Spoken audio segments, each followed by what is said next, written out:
Punta muna tayo sa palengke. Bibiling gulay.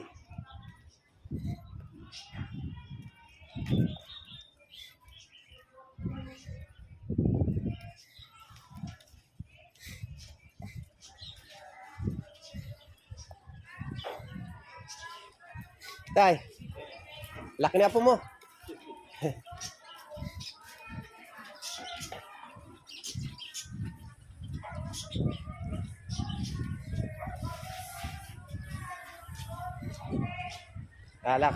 Maglalakad at nawawala ang panakit ng tuhod.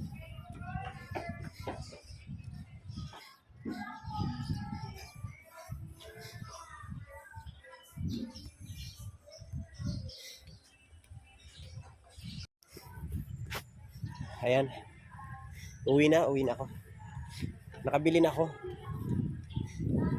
Ito yung nabili ko. May ampalaya, tsaka may isda, tsaka may manok. Yan lang nabili ko. Nagtitipid ako ng pambili.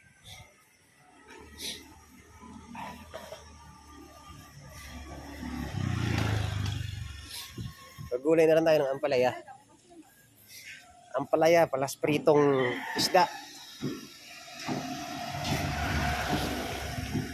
Tapos tayo. Tawag dito ay bumili ako ng manok na kalahati. Kalahating manok. Sabi mo yung kalahati ng manok takamahal. Liit-liit Yan dito ako sa may clubhouse.